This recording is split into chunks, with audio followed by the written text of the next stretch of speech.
Deborah Norville. Hello, everybody, and thank you for joining us. 30 years after she was convicted for drowning her little boys in her car, Susan Smith is asking a South Carolina parole board to free her from prison. 3 decades ago, at her press conference seen around the world, she cried crocodile tears. And as Amber Cagliano reports, people are once again accusing her of faking her emotions. The notorious Susan Smith, who drowned her 2 little boys, wants out of prison. What I did was horrible. 53-year-old Smith sobbed as she appeared via video before a parole board in South Carolina today. I'm sorry, B. I don't know. I know that's not enough. I know it's not. But are those crocodile tears? I don't see tears, says one reporter at the hearing. What do you think is the most important thing that you have learned while you have been incarcerated? That people are important. That forgiveness and love. That family is important. The boy's father, David Smith, was there, accompanied by a large entourage who all oppose her release. He wore a photo of his sons on his lapel. I'm asking that you please deny her parole today. And hopefully in the future, but specifically today. In 1994, he stood at her side, believing her story that she had been carjacked by a black man who kidnapped her sons, Michael and Alex. I would like to say to whoever has my children that they please bring them home. The shocking truth emerged after 9 days when cops learned Smith had buckled the boys into their kiddie seats and rolled her car into a lake. Susan Smith has been arrested and will be charged with 2 counts of murder in connection with the deaths of her children. The motive? She was having an affair with a man who didn't want children. Smith was sentenced to life and became eligible for parole this month. Susan Smith has had a checkered past behind bars. She was accused of having had sex with 2 guards, and she was also disciplined for drug use. 40 minutes after Smith made her plea for freedom, the parole board voted. Ms. Susan Smith is denied parole. The vote is unanimous. Susan Smith can apply for parole every 2 years. Meantime, David Smith, who remarried and has 2 more children, has said he clings to the few memories he has of his little boy. In other news, no one likes getting a traffic ticket, but most people just pay the fine and try to do better next time. Not this guy. As Les Trent reports, he set fire to a house that he thought belonged to the trooper who pulled him over. Turns out it was the trooper's father's house. This house was intentionally set on fire, but when law enforcement found out why, they were stunned.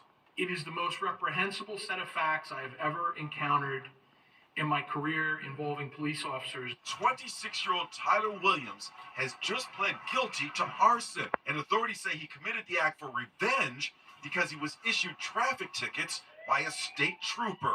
These are the tickets he got for tailgating, failing to use a designated lane, and broken brake lights.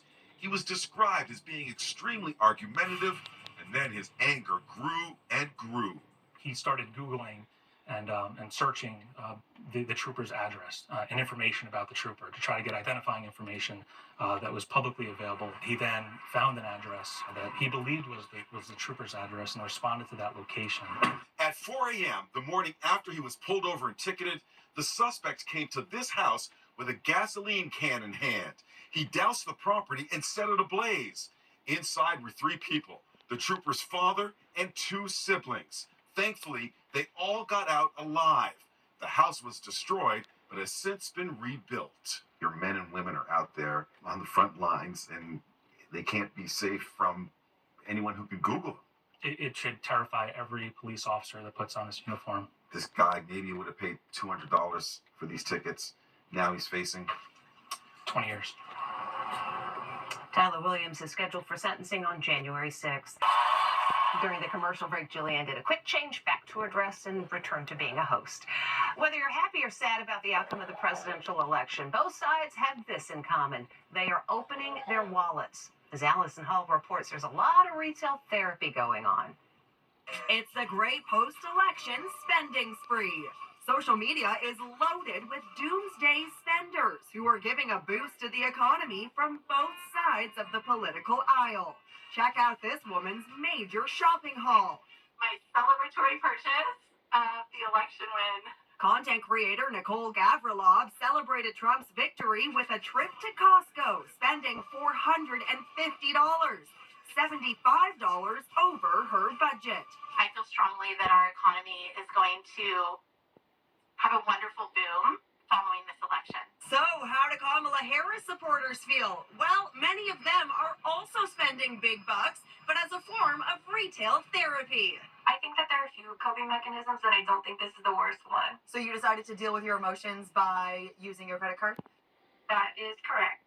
Celeste Acevedo says she spent over $200 on new makeup to make her feel better. Retail therapy is a practice that some people engage in when they feel that they need to somehow assuage their emotions because they don't feel good or they do feel good about a certain situation. Shopping expert Trey Baj. Is doom shopping a good idea? Does it actually make you feel better? Well, for me, it's kind of like the lipstick effect. If it's something small and it makes you feel good, absolutely. But if you're buying like a designer handbag or a brand new couch, you may want to hold off. A number of stores actually are offering special post-election sales to take advantage of